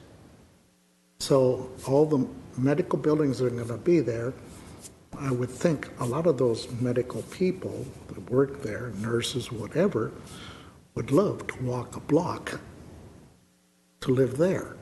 Or the Triangle Project. Everybody likes something different. So I'd be willing to bet you're going to have, ultimately, when the medical complexes develop, will live here. That's all I wanted to add. All right. First of all, I like the design. It's one of my favorite. Sometimes there's a disconnect between what's on paper and what gets built. Hopefully that wouldn't be the case here, but I like the way it looks. I agree that there shouldn't be any commercial on this site. I know this site very well because I used to go to the animal hospital, and this is a place where I think commercial would really struggle because it's kind of a dead end. Not one of these places where people are walking by the way they are on Central, where you really want the mixed use because you want to encourage that pedestrian activity. Here, you don't have any pedestrian activity. There's nowhere to go unless you're leaving the building. I agree that subterranean is not necessary here and that they need that big parking structure to block the noise of the trains. However, I did mention last time this came in that I was concerned about the parking. Those streets can get, I know in the evenings maybe they're not always busy, but on the weekends, during the day particularly, those streets are very jammed with trucks and other things. So I was worried about the parking last time, and I know that they've altered it a little bit, but that's still a concern of mine. I would like to either see the density reduced or the parking increased. I think that's important. I know you don't want an underparked building, but I have seen apartment buildings, in Glendale where residents don't have enough parking. Maybe it's a 2-bedroom and there's 3 cars, or it's a 1-bedroom and there's 2 cars because there's a couple living in it and you're not parked for that. You're not parked for 2 cars for your 1-bedrooms as far as I can see. Guest parking, if you have a bunch of people coming, that's going to be an issue. So that remains a problem for me. That's really my problem with the project. And I would be willing to take some of these approvals one by one, if that helps. If it doesn't help staff, we can just do it at once. I'm fine with either way. Well, the first one is the EIR. That stands alone. Well, see, I don't know how to separate the approval for the project from the parking. Well, B is approving the Stage 2 design, not some version of the Stage 2. The parking is tied into... The parking would be with the EIR? Yeah, they all tie in. Everything ties together. You have a design, you lower the number of units, you're changing the design, goes back to we're the DRB. And the environmental document will change because there's less impact with less units. Everything changes. Even the economic potential of the project. It may not be feasible depending on what Dr. Cho is asking for on the property. The parking structure will go down. You won't have the opportunity with the sign. Well, everything changes. I understand, but you have Under the agenda item, there's 5 items, and number 3 is the parking exception. If we took these out of order, I mean, if we took these in sequence, we could vote on them separately. But I don't, the parking exceptions, if you don't have that, are you telling them to dig down another level? Well, I think it's possible that they could, it's possible to reduce density and keep the same gist of the design. Combine the singles into 2 bedrooms and 3-bedroom units. And that's not for us to solve here, but they could work on that with staff.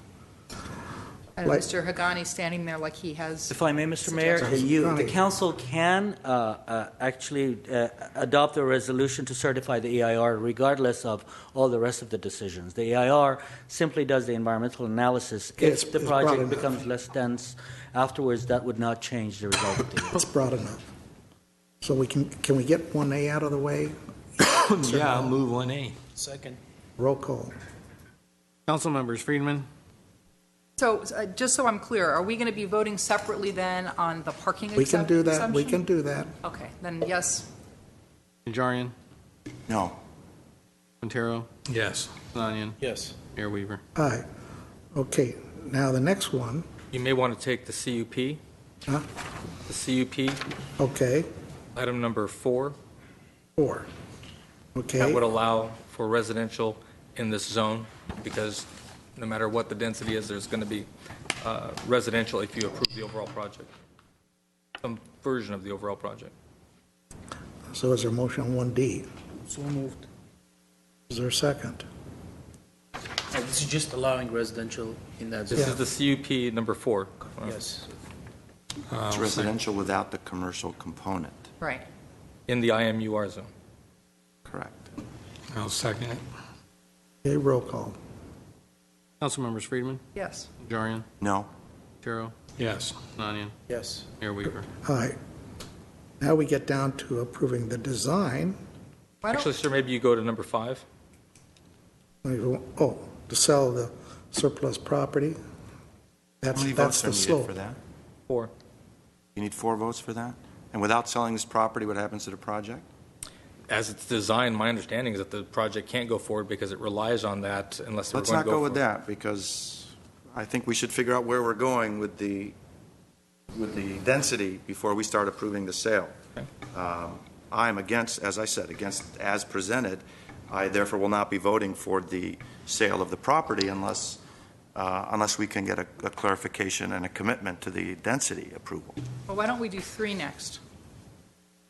What's on the agenda tonight in terms of the property? Is It's that the conditional vacation, and that probably, I would recommend in that case, to Mr. Najarian's point, that item be continued over. E on here, or, No, the item tonight that you had asked about, there's a conditional vacation. okay, so if we pass E tonight, I would not pass E if you are not Okay. prepared to pass number 5. okay, which one do you want next? Let's do number 3. Well, okay, what about it? Parking exception. How's he going to get more parking without digging down, increasing the cost twice as much to go down even a half the lot? Well, I don't know how we can do this vote. I'm fine with not doing the subterranean. It's mixed in here, but I'm not okay with the number of parking spaces. So, Well, how do you create the parking? The exception is related to the On density. this project, I think that parking structure is exactly what's needed for the reasons that were stated. I mean, you're next to a heavily used rail corridor, so I agree. I remember that first unit, I hate to use the name, ADI. The first one they built according to our codes. I walked in it when it was done, down 2 or 3 levels, empty. right, so The why- people didn't park there. Too much parking. Let's clarify this, because there's 2 issues really, is permitting the above-grade parking. The other is the number of exemptions that are going to be afforded. Right. Why don't we split them into 2 motions? So I'll move to allow the above-grade parking. second. Roll call? Council members: Friedman, Yes. Najarian, Yes. Quintero, Yes. Sinanian, Yes. Mayor Weaver. Aye. Okay, and the second component is what? Number of parking spots. Number of spaces. of spaces. Again, I ask the question, how are you going to ask, how do you suggest that, not that he has to follow your directions, but how do you see him creating more parking spaces? If I may, sir, given the location and shape of the parking structure predicated on the immovable location of the rail line and the immovable location of the flood control channel, the only way that you're going to increase without going down is to expand the footprint of the parking structure. And in order to expand the footprint of the parking structure, you will then eat into those units that wrap the parking structure. And if you eat into the units that are wrapping the parking structure, you have then ceased to screen the parking structure from the other units. So that item, as a matter of design review, would have to come back to you, and this council would have to be okay with allowing the parking structure to open up onto the units. No. If we agree on a lower density, I'm happy in approving the exact number of units of parking spaces that are presented. There will still be short, clearly, but we won't know until the actual unit count is presented. So you don't mind the parking as long as you reduce the density Yes. of apartments to match what the code says is normal for what neck of the woods, downtown? I'm just saying 25% reduction, alternative 3, which we were presented by. Which would be about 55 units. 55 Do you want to make units. a motion? Can we combine the number of units in the density component and the existing number of spaces that are presented before us currently? If we can, I would like to do that. I would vote for that.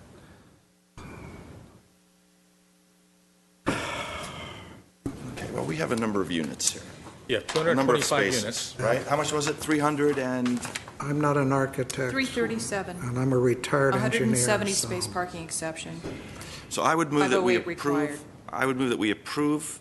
This comes under the design. Approve the design, conditioning a 25% reduction in the number of units, and approving the current proposal for 337 parking spaces, including that tandem issue that was raised. Well, I Or you think, could separate the design from this issue. I think you better let the owners step Well, up. I think it should also be 25% or less. Perhaps something can be worked out, or maybe not, but to just set it at 25% at this stage of the game, I think it's a bit onerous. But 25% or less, I feel more comfortable with that. Mr. How would that work? How would that 25%? Jetty, would you like to add anything to this little discussion we're having? Yes. Are you about to walk? Well, as I stated before, it's an infeasible project if we have a density, if we lose density. Now, I will point out that the two neighboring projects that were approved, one being the Triangle, currently under construction, and the recent approval for the Link, if you were to look at the parking on both of those projects, they are below our project parking in both cases, and significantly below. So they don't even meet the downtown specific plan requirement. Now, what afforded them that variance was an SB 1818 introduction of affordable housing units. So that's how they got their bonus density. That's how they did not have to observe the downtown specific plan requirements or the requirements of this current zone. The zoning is based upon the allowed zoning per this site, which is 100 units to the acre. We did not apply for a bonus density. It's what's allowed by the code. And the parking, yes, we're asking for a variance, which is based upon the experience of downtown LA, our experience on our project currently under construction on Central and Sanchez and Duran. And yes, it's been mentioned it would be silly to build something with not enough parking. We're very confident that we have enough parking. I put the parking structure back up so you can see how many guests we have. On the first floor alone, there's 21 guest and shared stalls. On each floor, floors 2 through 5, there's 4 stalls on each floor. And then on the top floor, there's an additional 8 guest stalls. The concept here with this kind of design is that you park on the level you live. So you'll have a stall on the level you live. Every unit will be issued one stall, and then the tandem stalls will go to our 2-bedroom and our 3-bedroom units. And so after that, we still have excess parking. At this point, and if we're going to reopen the public hearing, then I've got a lot more to say too. So you decide how you'd like to know. I want to hear from him because we're quizzing him on things that we don't understand. Give me equal time. You've had a lot of equal time. Go ahead, I want to hear. Oh, should we call the question? I know that move, you've used it many times, Mr. Najarian. You don't like this project, so why don't you just shut up? You love it. I said it's adequate. I didn't say I love it. I think at this point, you're out of it. To the extent, sir, and just cutting to the chase, what I've heard Mr. Genthi and his team say is that a 25% reduction does not work for them economically. Getting rid of 25%, which is about 55 units, getting rid of one floor, which is about 45 units, which is probably the most practical way that you would solve the problem that you have because of the way the units are stacked and the way that the project comes together. Would the most logical way forward just be to get rid of one floor and make it a 4-story building? I guess the question back to Mr. Genthi is, can he build it at 45 units less than what's been submitted? And if you're saying that you want to have some kind of representation to the extent that a private developer would show you what that pro forma looks like, that's entirely his call. But it seems to me that that's the best, shortest, and the most practical way for you to get the answers that you need in order to make a decision on this project. Each floor parks the number of spaces they need for the units. Correct. So, although we do have a 6-story structure, so there's an extra parking structure, and there's only 5 levels of living space, so there's an extra level. And the 6-story is a height limit in this district that we also were respecting.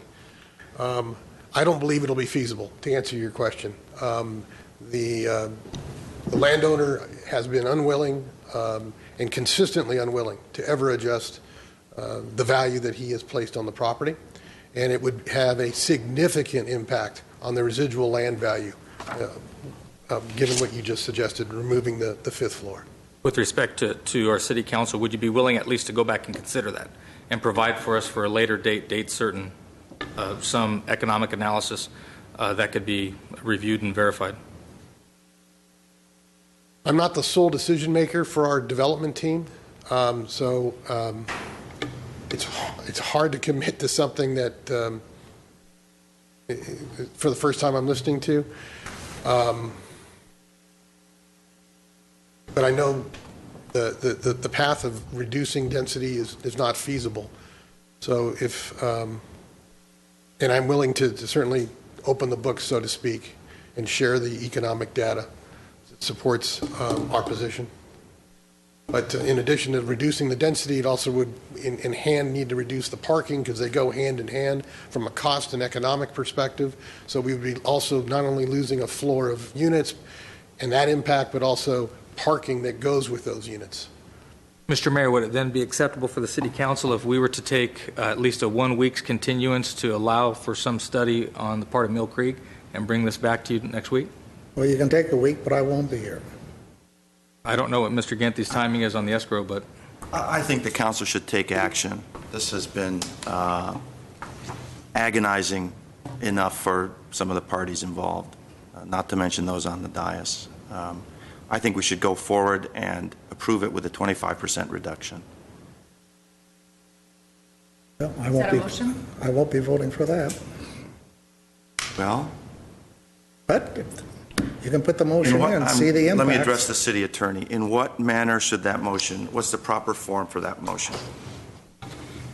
Mr. Mayor, members of the City Council, at this time you have, just a review so that we know where we stand. We've got an approval on the resolution certifying the EIR for the project as proposed. We have an approval of the conditional use permit to allow the residential use. We have an approval of the above grade component of the parking exception. What we have outstanding is the design review, whether or not a parking exception should be approved, and the introduction of an ordinance to sell a component of the property of the city's property as a component of the project. The design itself is the motion where a reduction in the overall size of the project would be considered. That would impact the design. Why don't we somebody just make a motion about number 3, the parking reduction? Why don't we just take it what's here and let's see if these are all defeated.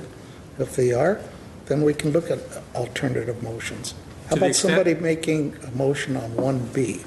Just one point, though, sir, to the extent that a reduction of 25% will necessitate a change in design that will very likely be significant. To actually take these matters is a bit of a gesture that doesn't have any bearing, because the design that you approved today may very well be completely different. I said I'm not going to vote for that. I'd like to see if these motions fail. Is there a motion on 1B? Do you gentlemen like it? Stage and design? There's nobody that supports the design. I'll move 1B. Well, there's more than the design, right? We're going to do those separately. There's 1B, which is the design, and then there is 1C, which is the parking. No, let's take 1B first. No, but 1B. 1B is what? Just to approve the design. Correct. And design means also the number of units, right? No, it actually doesn't have a bearing on the density, only from a design perspective. This is the exterior envelope of the building and the site planning. But my point was that if you reduce the building by effectively a floor, it de facto will have an impact on the design. Nevertheless, I'll second Ms. Friedman's motion. Ms. Friedman moved it. No. She seconded it. Oh, she seconded it. Okay. Okay, no, Ms. Friedman moved it. I'm seconding it. Okay, roll call on 1B. Council members: Friedman, Yes. Jarian, No. Darrow, Yes. Mannion, Yes. Mayor Weaver. Aye. Now we get down to C and what else? Is that it? Sale of the wedge. It's There's 1C also- and 1E would be the introduction of the ordinance. So you have. But where's the But wait a number- minute. Madam City Attorney, you told us, in which of these items before us does the question of density appear? Because all that's left is parking now and the land. So Density. I'm going to ask for a motion to reconsider, in that the density item has to be included in the advice that you gave us should have included advice on the density. The density is the same as the parking. No, it's not. Sure it is. The density is not the same as the parking. That is because if we don't approve the parking exception, they have to reduce the density. Because they have to, because they'll only get a certain number of parking That's spaces. a backdoor. I mean, No, it's just true. Once again, I would that is suggest. not what we're doing. Once again, I would suggest to you that you hold over both of those questions, because you're both right and both wrong. So to the extent that one is inextricably linked to the other, again, it's a pointless exercise, my humble opinion, to go through with these approvals, those three approvals, really, considering the embankment piece, until there is a final definitive answer on the density question. But where's density? Wait a minute. An answer from whom? Whether or not the project is indeed, as you had characterized, feasible or infeasible. But listen, we're voting on approving something. Whether it works for them or not, that's up to them.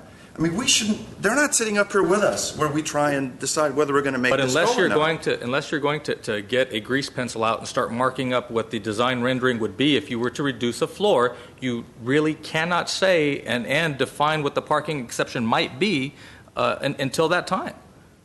I think this whole thing fails I think for we a need- lack of clarity and Mr. Mayor, I think we members. need the developer, give him a week to talk to the property owner and see if they can come to some agreement. 2 weeks, because I want to be here. I might not be here in 2 weeks. 2 weeks, I'm not here. We are Next week. prolonging the agony. I encourage my colleagues to put this for a vote. My motion as alternative 3. I'm not sure how staff intended that to come before us, but my motion is that we approve it subject to the restrictions staff set forth in alternative 3, which is a 25% reduction in density. Not necessarily reduction in floors, because you can combine 2 units to make 1 unit. That's a reduction in density. And that's my motion. Okay, that alternative 3, would that include up to 25%? Is it 25% and less, or is it a fixed 25%?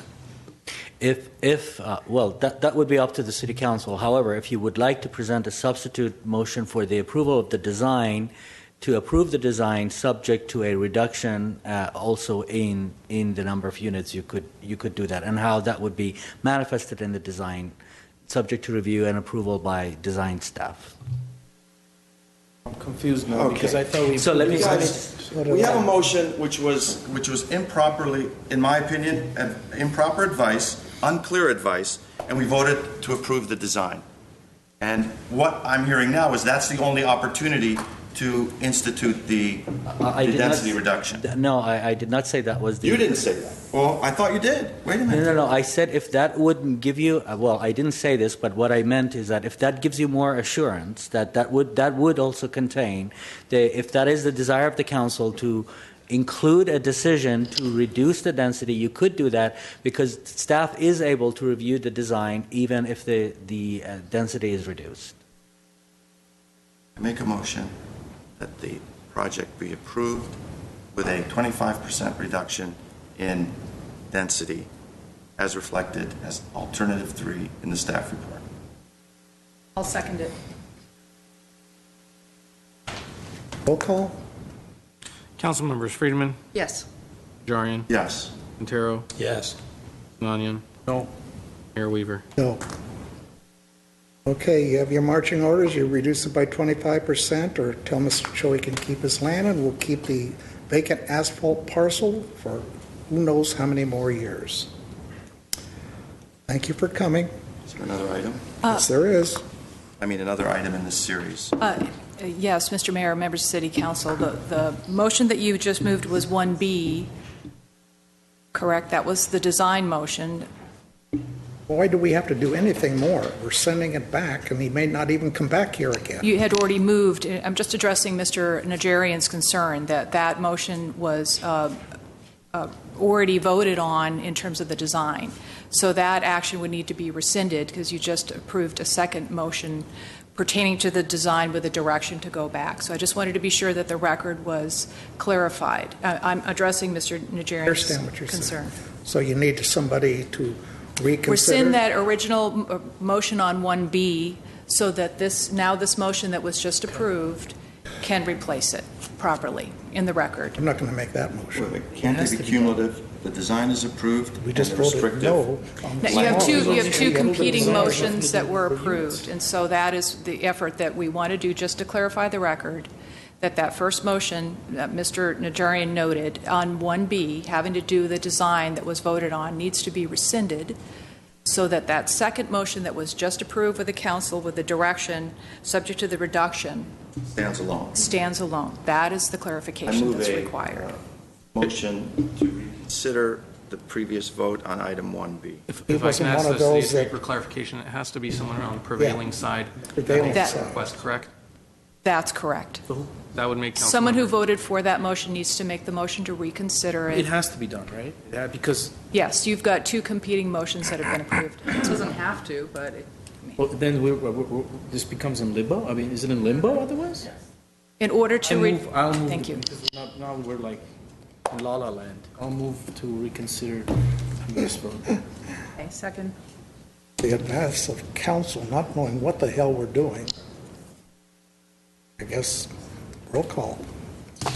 Council, and this is a vote to reconsider, correct? Yes. Consider the initial design vote, right? Initial design review vote that was taken on 1B. That's correct. Council members: Friedman, Yes. Najarian, Yes. Quintero, Yes. Sinanian, Yes. Mayor Weaver. I said in my statement, okay, but I don't know what this means. Okay, now we're clear. Now, if they come back and say they can't change anything, then what do? Do we start all over with this same packet? They say they can't reduce it? They may come back and look at the SB 1818 exemption and work around the concern that way, or they can walk away from the deal altogether. Okay, but they won't be back with the same package again. They may, but using SB 1818. Okay, they won't be coming back saying, well, we looked at it and it can't work, this is what's got to happen. They may. I'm not going to look favorable on an SB 18 backdoor action to make this thing work. In fact, I'll look extremely negatively on those who are trying to game the system, should that occur. And I hope staff, well, I don't know. Let's see. I know staff was in favor of this, and I think excessive facilitation, I will look rather adversely to. Thank you. Mr. Well, let me Quintero. say, SB 18 isn't gaming the system. What happens there is the developer builds affordable housing at no cost to the entity. We spend millions and millions of dollars on affordable housing. In this particular case, they provide it for zero cost to Glendale's taxpayers. What happens if the developer comes back with less than 25%, but a 20% reduction, or 15, or 16? So let's How say do we that handle that? One story, like Mr. Ochoa was saying. that Or we have- combine, one bedrooms into twos or threes? What happens then? Mr. Mayor, members of City Council, that would be within the envelope of the environmental review that was reviewed and approved. If there are technical changes that need to be addressed, those could be done in an addendum to the EIR. Usually you're doing a subsequent or supplemental EIR in a situation where you have additional significant impacts. I think he's asking, they would have to basically come back and ask if that's adequate. So if they come back and it's 10% reduction, they would come back to us and say, will you accept this? And then we would vote on it, right? Considering that you're setting that threshold at 25%, yes. An upper limit. Okay. And when can we Where are we at? get this done? If we can't do it 2 weeks from now, then when do we do it? They're not going to be able to get that together in 2 weeks anyway. I don't think. I agree. Take longer. Well, let's let them go and reconnoiter. Not going to solve it here tonight. He's heard us. We'll let them go back and do what they can. Then we'll come back. You got one vote for and you got one vote against. That leaves 3 on this. So we'll see where everything goes. Okay, let's move on to the next item. Thanks all for coming. Second item is a public hearing from Director of Community Development regarding North Central Avenue Apartments project located at 607 through 33 North Central Avenue, 317 through 21 West Doran Street, at 314 through 24 Pioneer Drive. And at A is a resolution authorizing execution of a property transfer and exchange agreement and accepting a grant deed for the expansion of the Doran Gardens mini park. This is the sliver piece of 97 square feet or something, or 9 inches.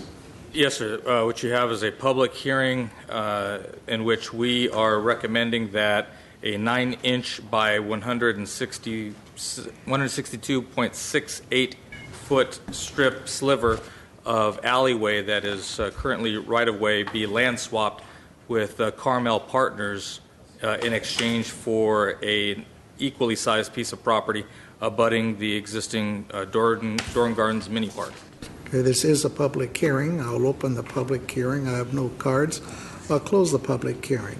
Is there comments or a motion on 2A? Just a question. What was our discussion on this last week? Is this closed session? This was closed session, sir. I'll move the item. Second. Roll call. Council members: Friedman, Yes. Najarian, Yes. Quintero, Yes. Danian, Yes. Mayor Weaver. Aye. With that, is there a motion to adjourn? So, second. Thank you. And now,